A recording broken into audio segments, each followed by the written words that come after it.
Hey guys, how's it going? It's Danconia and welcome back to the Overwatch League Roundup 2020 Week 11 preview. So, Week 11 is going to be an interesting one. Reminder of the hero pool that we went through earlier. If you haven't looked at the video, then do take a look at the meta preview because that's where we go through the meta in more depth. But this week we will see Widowmaker, McCree, Reinhardt and Brigitte banned.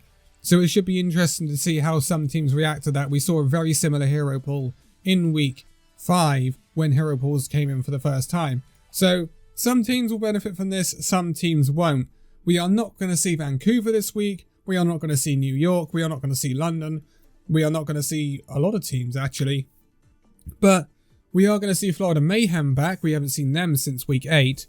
And we are going to see the Chinese teams face off against each other again. And that should be interesting. And we're going to see an LA derby as well. But let's start off with the first fixture of the weekend, even though it's a slightly longer weekend for this time around. We start off at 12 AM BST on Friday, April the 17th, with Atlanta Reign taking on the Washington Justice. So, Atlanta Reign, they had a tight loss to the Philadelphia Fusion last week. Nothing to be ashamed of, and I think the Reign are still a really good team. Washington Justice were atrocious last week against the Dallas Fuel. There's no way to sugarcoat it for the Washington Justice. They have to be better than they were last week. And they have to be phenomenally better than they were last week to get anything against the Reign. I would expect the Reign to get a fairly hefty victory here and bounce back from that loss against the Philadelphia Fusion. I would really like to see the Atlanta Reign get a 3-0 win here and really stamp their authority if they want to be up and around those top teams in the league. And it's the only game for both of these teams this week, so hopefully we will get the best out of these teams because of no need to prepare for any other matches this weekend. Actually, there are very few teams that are playing 2 matches this weekend. It's only the teams in China that will be doing that. So it's a very spread out this weekend, and we will see a variety of different teams. But moving on, and at 2 AM on Friday, we will see the Los Angeles Gladiators taking on the Los Angeles Valiant. Again, the only match for these two this weekend, so it should be an absolute barnstormer. Valiant have looked better than expected, but they have been on a downturn in form as of recently, and they find themselves nearer the bottom of the league, which we expected them to be there at the start of the season, but they've been better value than that this season. They've actually showed us a lot better play than we were expecting. Los Angeles Gladiators, yeah, they're coming off the back of a bad loss against the San Francisco Shock, but the Valiant are coming off of a narrow, agonizing loss to the Dallas Fuel. So it's a bounce back game for both teams, and it'll be interesting to see how both react. If Gladiators want to be one of the better teams in this league, they have to beat the Valiant. There's no beating around the bush with that. If the Gladiators lose to the Valiant, I am now going to start thinking, well, are the Gladiators quite as good as people have been saying, or we've been saying, or I've been saying? Because at that point, they'll be 2-4. And that is not a good look. Whatever you say, that's not a good look, despite the Gladiators perhaps having a tougher start to the season than some other teams. But this will be a close match. The two LAs always make it a close match normally, so I hope we see 5 maps in this one, if not more. And I hope we see some really good Overwatch because there's a wealth of talent on both rosters and it should be a really good show. Moving on though, and Saturday, April the 18th at 12 AM, yes, midnight, they have decided to put the Florida Mayhem up against the Paris Eternal. So Paris in the early hours of the morning in EU, that's a great decision by Blizzard, but you know, that's what we've got. Florida Mayhem, this is the first time they've been in action since Week 8. In Week 8, they got absolutely pasted by the Atlanta Reign. So, Florida, they haven't quite lived up to what I thought they could be, but they are not as bad as what they used to be. Florida Mayhem are still not a team that are going to be challenging the top 6. They are a team that's going to try and claw their way into the play-ins at the moment, by the looks of it, and hopefully they will. Paris Eternal, however, are a team knocking on the door of the top 6. In fact, they are in the top 6. So, Paris Eternal, I would expect to get a fairly healthy victory over the Florida Mayhem. If they don't, if they struggle, or if the Florida Mayhem somehow prize a win away from the Paris Eternal, then I worry about this inconsistency that the Paris Eternal have shown this season. But Paris Eternal should have the quality to see past the Florida Mayhem. Despite Florida Mayhem having some really good quality like Gangnam Jin, Paris Eternal have got crazy amounts of quality in their squad. So a 3-1 win for Paris Eternal wouldn't be beyond doubt for me. But at 2 AM on the Saturday, we will see the Boston Uprising taking on the Toronto Defiant. Two teams that were disappointing last week. Toronto Defiant losing in that reverse sweep against the Houston Outlaws, and the Boston Uprising being Boston Uprising and getting heftily beaten by the Houston Outlaws as well. So the two teams that are coming over from hangovers of the green kind from Texas, and well, I would be surprised to see anything else but a Toronto win here. I mean, I said in the previous video, the results video for week 10, I do not know where the wins are going to come from for Boston Uprising, and I still stand by that. I don't know where this Uprising team is going to get wins from. The coordination's not there, the ult usage is not there, there's nothing. There's no coaching. It's a bunch of individuals, and the only bright spark at the moment is Jerry. That's it. That's literally it for the Boston Uprising. And as I said in the results video for week 10, this team needs an overhaul, not just in terms of players, but coaching, backroom, everything. It just needs to be a new team. Just remove the franchise from the league at this point and then put it back in completely different than what it was. Basically, turn it off and on again. Normally works.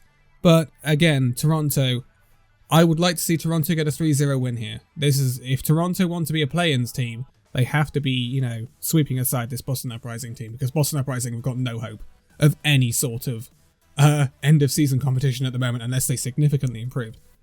But at 4 AM on the Saturday, we'll see the Dallas Fuel taking on the San Francisco Shock.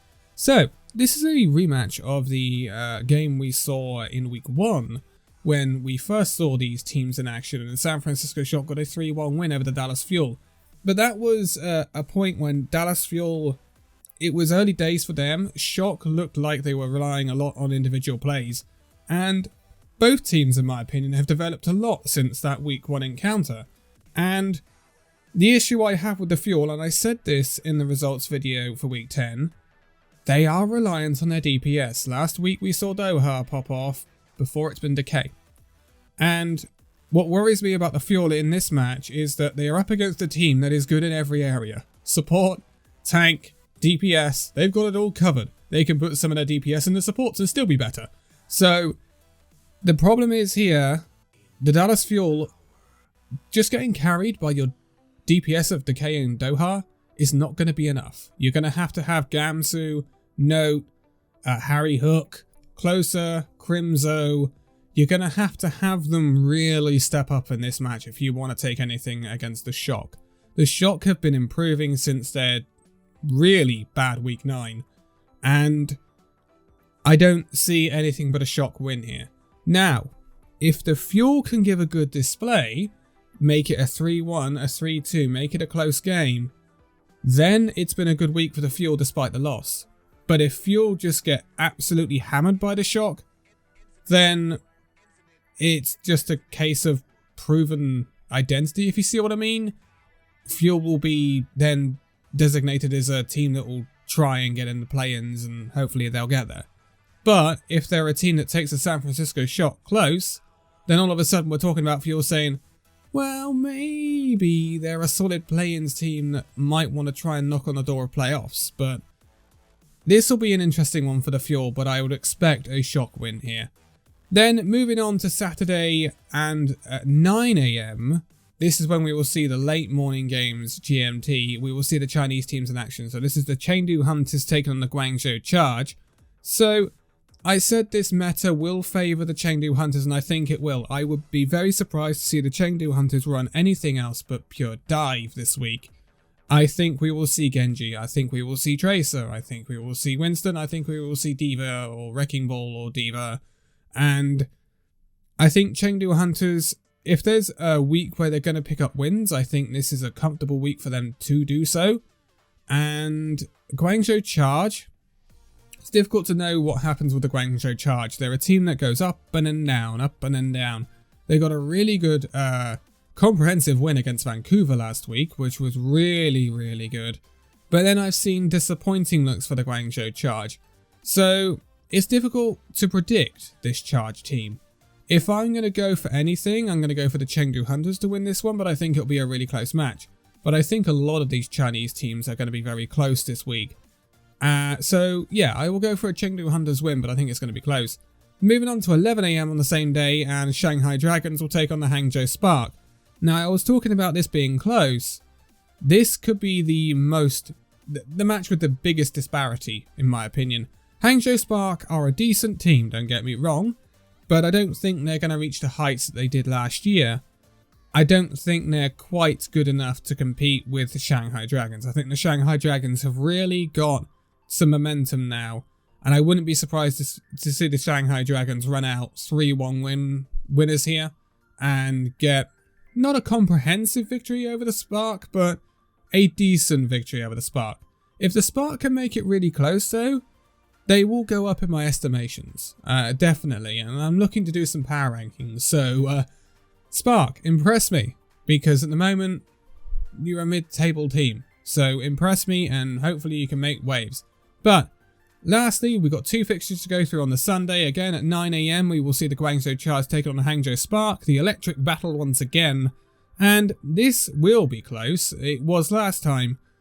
I think Guangzhou Charge won last time. I honestly can't remember.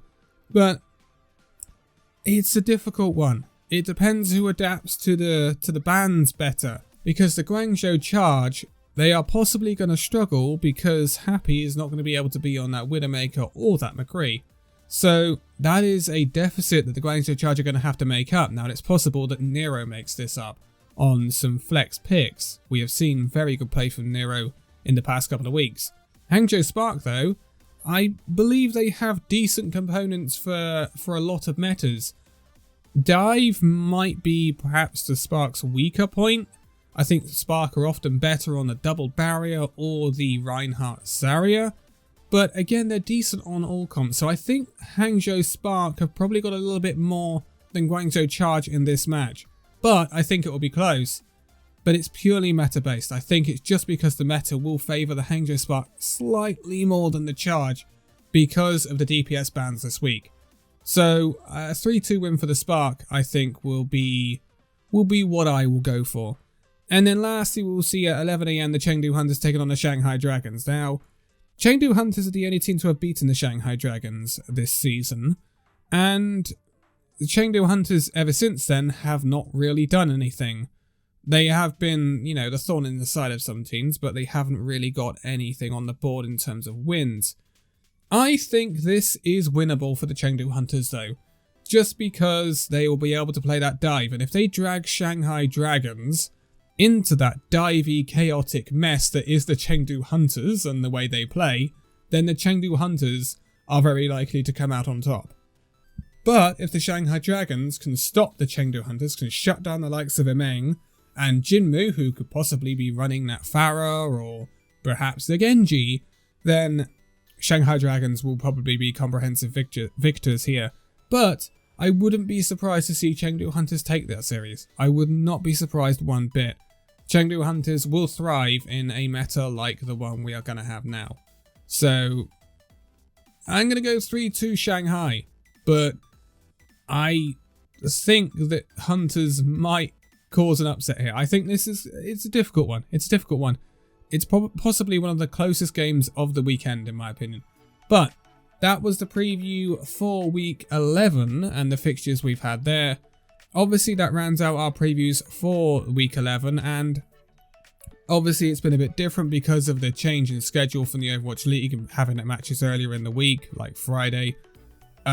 What the Paris Eternal is doing on in the early hours in the morning, I will never know, but yeah, that's just what's happening. I don't know why the schedule has changed, but it's what the league has decided, and that's what we're doing. Obviously, tomorrow we will take a look at the team of the week for week 10, which we haven't managed to do yet. There just hasn't been time, but that'll be interesting because obviously I've talked about Doha already, and there's a few others I'd like to mention. But for now, thank you guys so much for watching this video. If you'd like to give a like, subscribe if you're new, and I'll see you in the next video. See you then.